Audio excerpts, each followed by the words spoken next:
Marvin Defoe, a Red Cliff tribal member who is an expert traditional birch bark canoe builder, is teaching men from 4 tribes at the St. Croix Tribal Center in Hertel how to build a traditional canoe using all natural resources.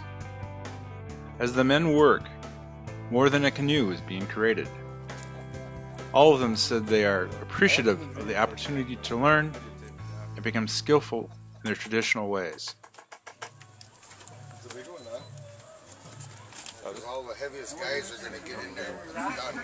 Get in there and try it out. What is going on here today is the construction of the canoe, the birch bark canoe. Okay. Wiigwaasi Jiimaan. And Marvin has come down and offered his teachings to us so that our people can learn the techniques of building a canoe, and hopefully we can retain this knowledge and do future canoes.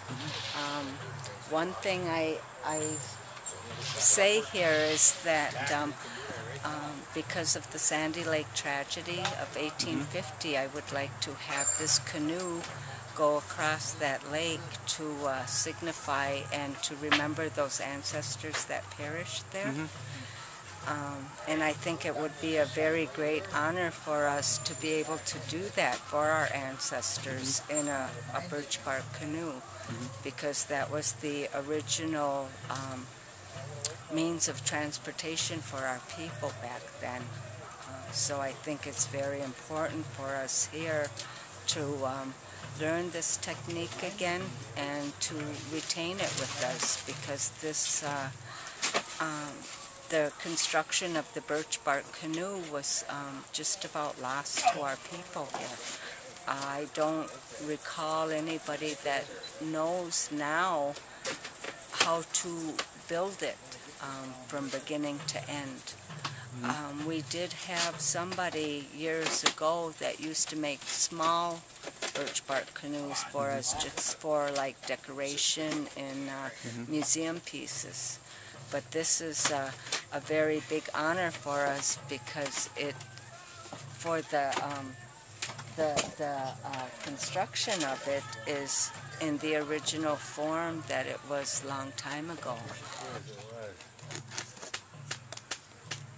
Must be getting a little dull. Yes, Thumper.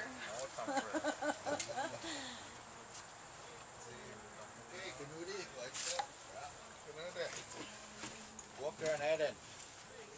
See now, look at here now, watch. I'm going to show you. You try it. See this here? You know what that is? It's a thunderbird. Right there. See the wings? See the wing right there? There's a whole story I could tell you about that, but I can't. I'll tell these guys. I just wanted to show that to the public. That this, like I said earlier, this birch bark is very sacred to the Chippewas. Birch bark is. There's reasons why. But that's one of them. This is the root. And So you're trying to just get it to a certain thickness? this part was rough. See, like this is the bottom part. Then you got to take that, strip that down, and get it kind of smooth. And after I get that all done, I'm gonna strip it down so it's kind of a little bit thinner, but still it's thick. And this was the back side, so it just peeled off. We boiled it, and all the bark came off. Okay, so Like that. See, when This is it's what done, you're looking for? yep, it's gonna look like that. Then we can tie.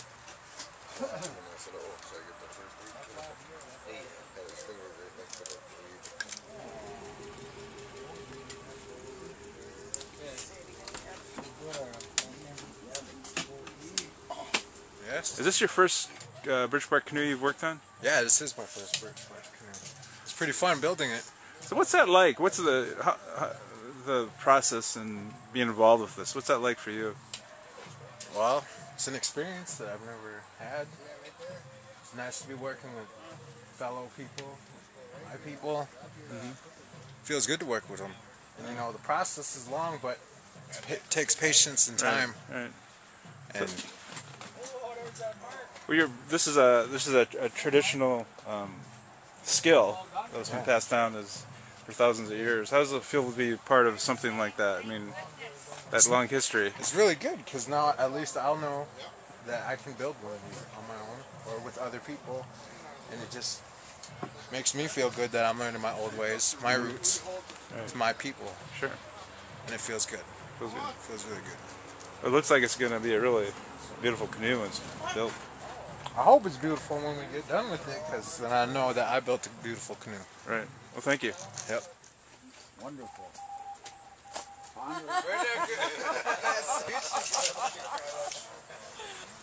See, you follow, this is where you're going to sew that now, right along the edge, like this is where I got it, so you don't poke every old place.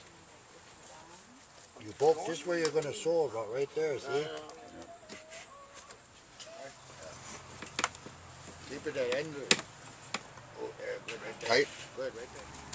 Over there, because the rice is dying. I want to use it. And my people, my family has always rice that and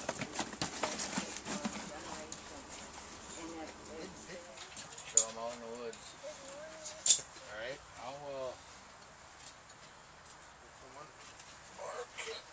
pull this in. No. Oh, over the... Put them back in. Down. That's that way. Right like that, see? And I think it's very good to see all of these young men here learning. The older guys learning as well. But That's what I was going to say. It seems like some of the older gentlemen here, too, are having a really good time. yeah, and it's just a very good atmosphere here. I've been coming here pretty much every day since they started the construction and taking pictures for our archives and our museum. One day when we have it, but you know, I think it's just, to me, it's emotional to see this being built again. And I think it's, I get a good feeling seeing our young men here learning this process, so that when they have children, maybe they can do that with their children. And this is just something that, it's a teaching that's always been passed down. But we haven't had anybody in our communities here that have been able to teach us this. So for me, I think it's really exciting, and it's really great to be able to participate in this. And I'm very thankful and very grateful to Marvin to come down and show us this. You know, it's an honor for St. Croix. So, but we're getting up there and catching up with the other tribes. It looks like it's going to be it's you know, just laid out there on the ground like that. It looks very, I don't know what's the word I'm looking for. Interesting. Interesting, but it's It's probably a one-in-a-lifetime chance you'll get to see this being done.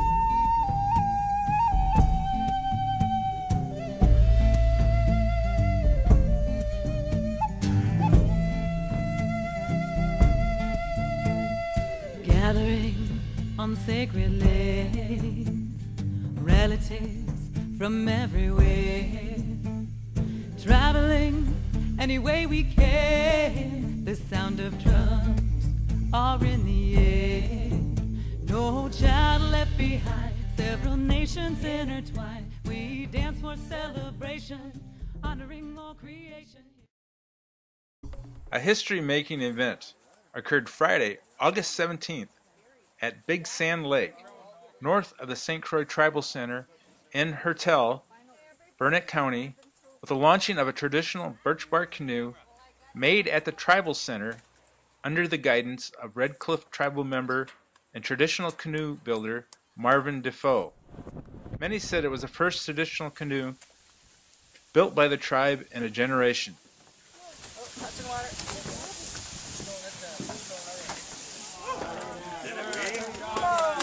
Hey, history. Whoa. Alright, come back, come back. Be back after lunch. You guys are making history here. How does it feel as a Native American to see part of your culture kind of brought back to life here locally?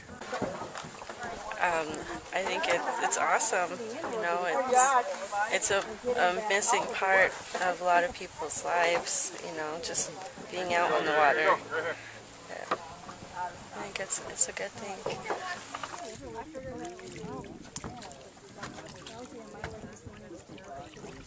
First of all the credit going into this canoe, we'd like to acknowledge our earth, the trees, the water, the wind, everything.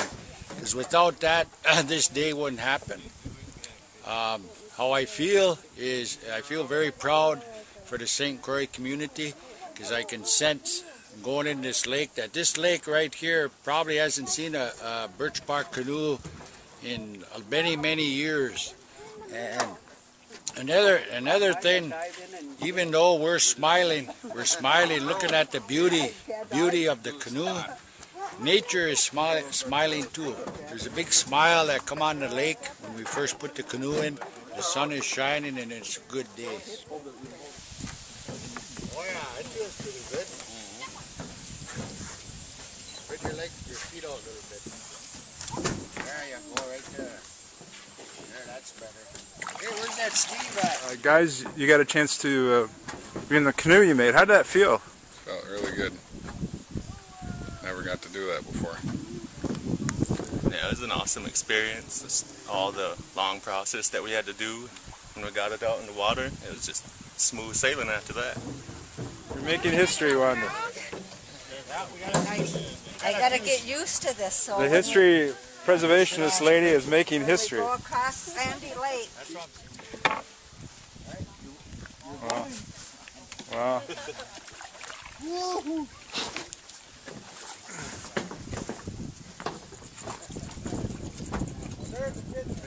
We're making history today. Yes, we are. To me, it's a very great honor, and it's very emotional for me because, like I said before, this is a tradition that was almost lost to us. And I am so proud of all of these guys in Marvin for taking the effort and a lot of sweat and hard work to do this for us. And I hope that they carry on the tradition. And once the guys say that once I go across Sandy Lake with the canoe, they'll also wood burn my name into the canoe too.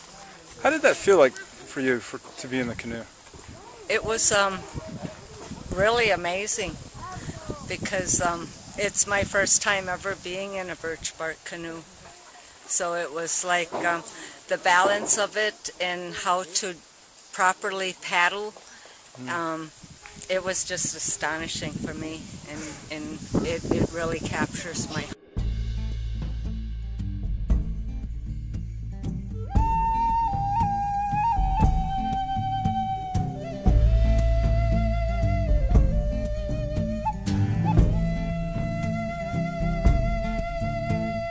Gathering on sacred lanes, relatives from everywhere, traveling any way we can. The sound of drums are in the air. No child left behind, several nations intertwined. We dance for celebration, honoring all creation. Hear the call, come one and all. Dance for the dreams, dance for the visions, dance for creation. It's what we're giving. We oh yeah, hey ah oh we oh yeah, hey oh. We oh yeah, hey ah oh we oh yeah, hey oh. We oh yeah, hey ah oh hey, we oh yeah, hey oh. We oh yeah, hey ah oh we oh yeah, hey oh.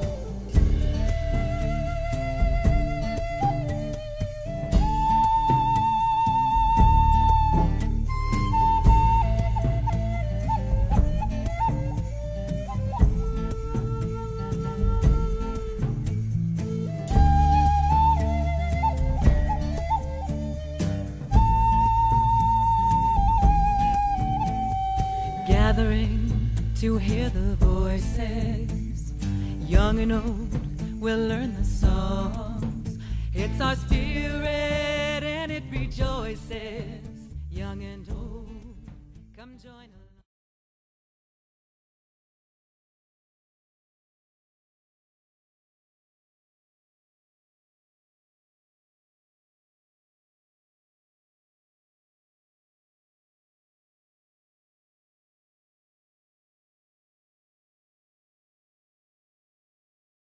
Show me what you can do.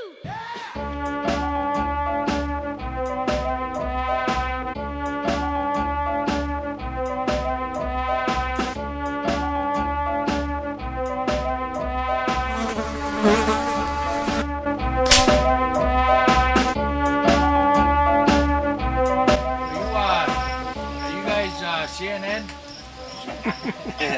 Is that CNN? You didn't give us a chance to brush our hair or comb or nothing. You just jumped right in.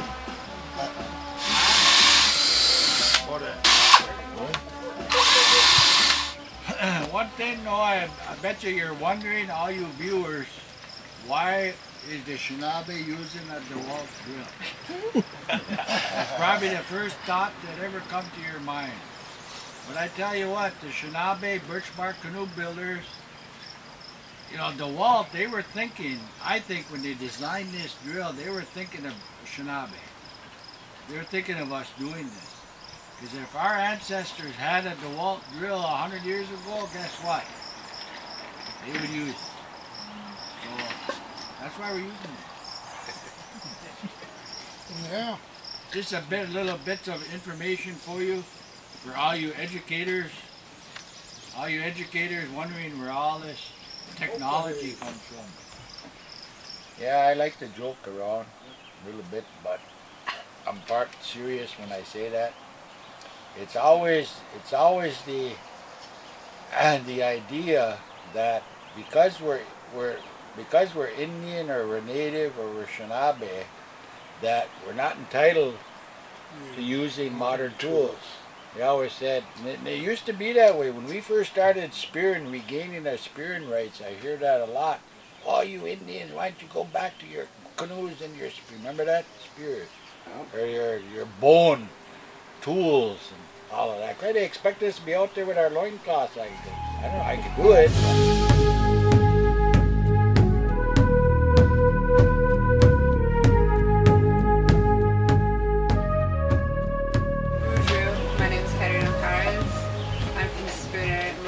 To have you help us with this film. Could you state your name and just some basic information about you? My name is Marvin Defoe, and I come from Musquabi Kong, which means red cliffs, up by Lake Superior. That's my home, that's my reservation where I live. I like what I'm seeing here. And the reason why I say that is because this is Shinabe school. That's what we're doing here. Shinabe school. You know, it's not in the classroom or it's not coming out of a book. We're living it. We're living this. So a lot of this is through experience. You gotta do it. You gotta actually do it. You gotta know the materials. You can't teach it out of a book in a classroom. It ain't done that way. You have to experience it. You have to build it. You have to experience and know how that knife cuts against the bark. You can't teach it, you gotta do it. Even this is different. Even being interviewed is being different to how our ancestors taught knowledge. Even going to college is different from a book versus sitting down with an elder or giving a gift to somebody who knows something and have that face to face. You know, that's even different. Or are we coming to an age with our technology where if we want to know something, we just pull a videotape off of a shelf? You see what I'm saying? Yeah. See? So there's a fine line there. There's also a fine line with doing this. You know, there's certain things certain things I won't use. This is all material. Everything, all the materials here is what our ancestors used over 1,000 years ago. Even the pitch. A lot of canoe builders use tar. I won't use that. We'll use pitch, spruce pitch. Yeah, all natural material. Nabe welding. This art, this right here, our ancestors, in fact, 1,000 years ago, our ancestors, we did this. This technology is ancient. I made a birch bark canoe with a knife and a hatchet one time. I'll never probably do it again. It's a lot of work. Are there many people who still practice this ancient art of making birch bark canoes? Well, I think now there is. Every one of these guys right here. Wherever you find birch bark, the native people are going to make birch bark canoes. There's a line around the world. Around the world, there's a strip that goes all around the world that birch bark grows. All the people who live in that indigenous people who live in that area, in some form or another, has made birch bark canoes. Masters.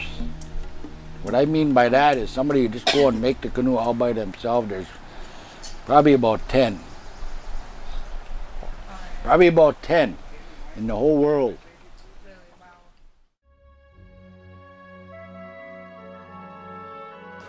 Bonjour, bidabanu kwe indashinanakaz, magizi indu dem, metho wingad indunjaba. My English name is Wanda McVagan. I come from the Magizi clan, and my community is the Sand Lake community of the St. Croix Reservation. Traditional education is very important, and I think that's what Marvin brought to us, was traditional education, because now we have a group of men that know how to make birch bark canoes. And I think that's a skill that's going to stay with them in their heart the rest of their lives. I feel like his style of teaching was hands-on. You know, that's the way I learned. That's, you know, I've read about it in books and seen it. Like, it was nothing like hands-on experience. It was nothing like it. He taught us through stories, you know, traditional stories, and just, well, he taught us from everything from why, you know, why we use different things. Okay, who's going in? Jimmy.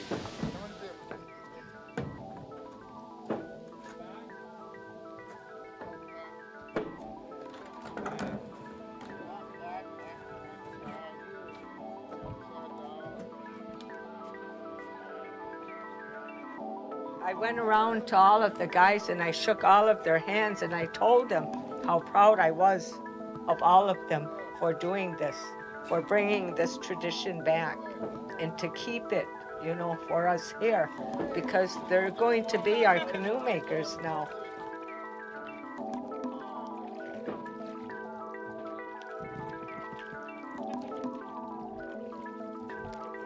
When we did the first canoe, I had started talking about Sandy Lake and how I believed that it was to be the most honorable, significant thing that we could do is to take that one canoe across Sandy Lake. But then the guys completely shocked me and made a second canoe. So I was very pleased to see that second canoe. In the fall of 1850, the United States government tried to use trickery on our people. They wanted to relocate our people from Wisconsin and Michigan over to Minnesota so that they could the benefits of our annuity payments. So they tricked us into going over there. We used to get our annuity payments on Madeline Island. But one of the governors said that, no, we're not going to get our payments there. We got to go to Sandy Lake and get our payment. So in the fall of 1850, our people started heading north towards Sandy Lake. And back then, you know, we didn't have cars. We didn't have luxuries like we have today. Our people walked or canoed. You know, that was our main transportation, was the birch bark canoe. That was our gift from the Creator, the birch bark.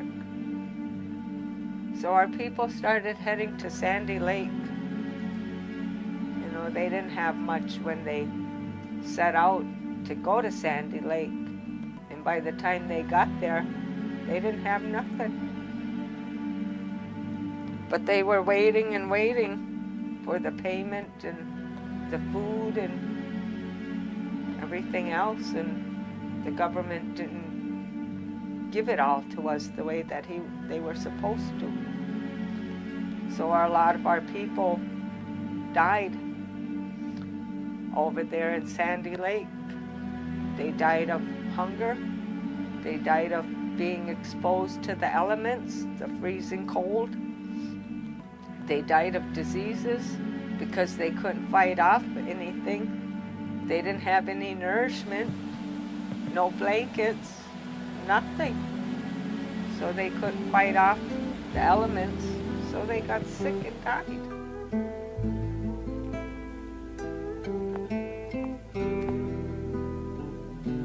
What impresses me is that those old ones felt so strong in their heart to come home that they started walking home here in December. And a lot of them died along the way to come back home. But they brought us back home here. Our people are here today because those chiefs and those ancestors brought us back here.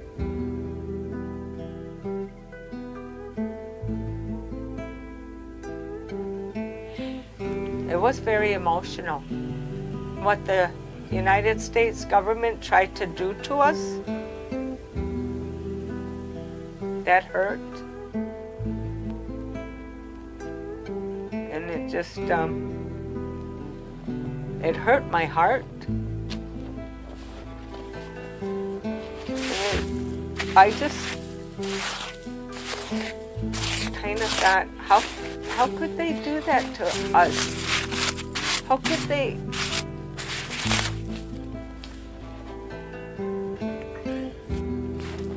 How could they hurt us like that?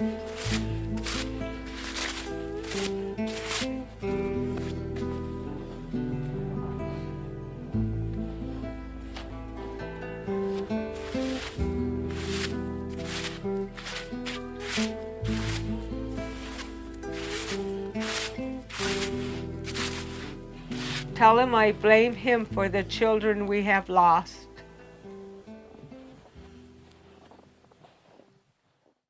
Our tribe sent us up there with the birch bark canoes, and it was an honor to be able to paddle them across. I was very honored, very proud to be out there on that lake. They said that birch bark canoe hasn't been on that lake in several years.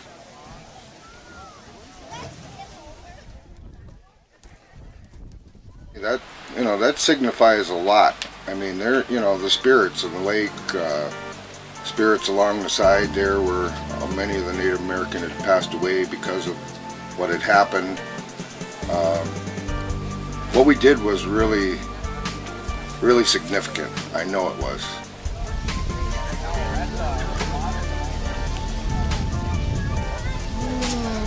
Here comes our second canoe.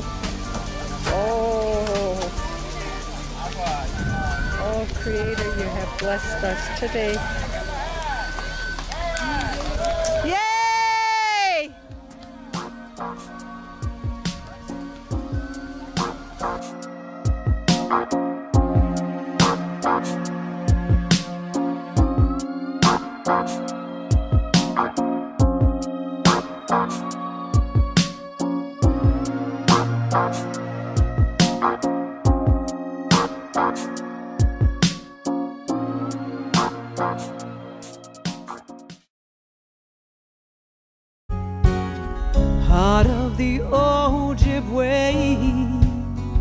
I said I'm making my way back home, making my way back home. I said I'm making my way back home, making my way back home.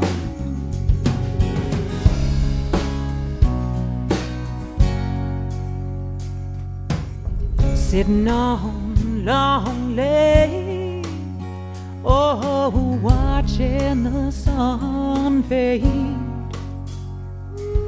shadows off in the distance.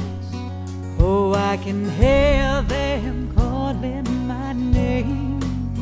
They said you're making our way back home, making our way back home. They said we're making our way back home, making our way back home. Walking down Old Village Road, oh, the footsteps behind me are slow. Walking behind me in spirit, oh, off to wherever they go. They say making their way back home, making their way back home. They said they're making their way back home, making our way back home.